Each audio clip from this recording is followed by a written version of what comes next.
Hi, good morning to all. என்னோட good morning 10 மணிக்கு ஆகும். ஆனால் உங்களுக்கு குட் மார்னிங் எப்போ?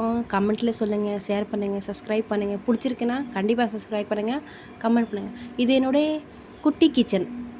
வந்தால் பார்க்கலாம். எல்லா திங்ஸ் எல்லாம் இங்கேயே வச்சுருக்கேன் நானே. உங்களுக்கு கிச்சன் கொஞ்சம் பெருசாக இருக்கும், ஆனால் என்னோடய கிச்சன் கொஞ்சம் குட்டியாக இருக்குது. இது கரண்ட் அடுப்பு, ஜாமான்லாம் கம்மியாக தான் இருக்குது. இது என்னுடைய கொஞ்சம் ஜாமான் லசத்துக்கு. அதை இன்றைக்கி நான் என்னோடய பிரேக்ஃபாஸ்ட்டு நான் காட்ட போகிறேன். இது நான் ஏதோ சொல்லுவாங்க, எனக்கு பேர் தெரியாது. உங்களுக்கு சொன்னாங்கன்னா கமெண்ட் பண்ணுங்கள். இன்றைக்கி சண்டே மார்னிங் பிரேக்ஃபாஸ்ட் இதான் நான் சாப்பிட போகிறேன். வாங்க நான் காட்டுறேன். இருக்கவே நான் முன்னாடி அடுப்பில் போட்டுட்டு அது ஐ திங்க் வெந்துருச்சு போல். வந்து பார்க்குறேன்.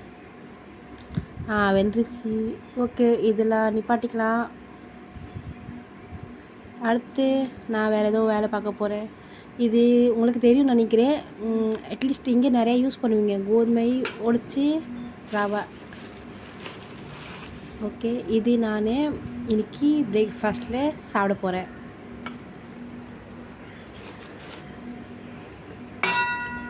அதை இப்போ தண்ணி எடுத்துகிட்டு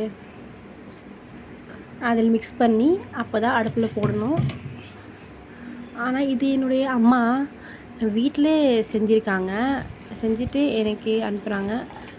அதனால் கடையில் வாங்குறதுனா சரி, நம்ம கொஞ்சம் தண்ணி போட்டு அடுப்பில் போட்டால் தானாக கொதிக்கிறோம். ஆனால் இது அப்படி கிடையாது. ஐயோ, நடுவில் என்னோடய அடுப்பு வேறு ஏறலையே. ஓகே கைஸ், அப்புறம் நான் இப்போ அடுப்பில் போட்டேன். இப்போ இது வேறு கிண்டிகிட்டே இருக்கணும் எப்போவுமே. ஏன்னா கிண்டலைன்னா அப்புறம் ஒரு மாதிரியாக மெல்ட் ஆகிடுமே.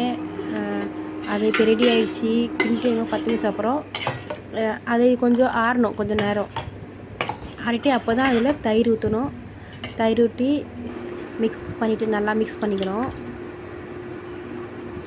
நீங்களாம் இதை சாப்பிடுவீங்கன்னு நினைக்கிறேன். நான் இங்கே தமிழ்நாடு வந்து அப்போ தான் இது தெரியும். அதனால் நான் இப்போ நான் யூஸ் பண்ணிக்கிறேன், சாப்பிட்றேன். முன்னாடி இதெல்லாம் தெரியாது, எனக்கு பிடிக்காதுல்ல சாப்பிட்றதுக்கு. ஆனால் நிறையா ரெசிபி இருக்குது ஹெல்த்துக்காக. இது ஹெல்த்துக்காக ரொம்ப ரொம்ப நல்லது. ரெடி ஆகிடுச்சி இதே என்னோடய கூட வச்சுருக்கோம் சாப்பிட்றதுக்கு. கொஞ்சம் கூட உப்பு போட்டுக்கலாம். உங்களுக்கு எவ்வளோ தேவை கொஞ்சம் உப்பு போட்டுக்கோங்க.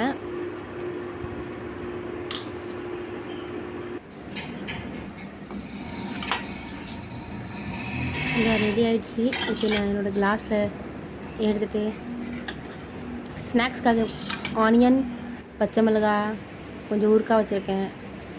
ரெடி ஆகிடுச்சி. இப்போ நான் சாப்பிட போகிறேன். உங்களுக்கு என்னோடய வீடியோ பிடிச்சிருந்தா லைக் பண்ணுங்கள்.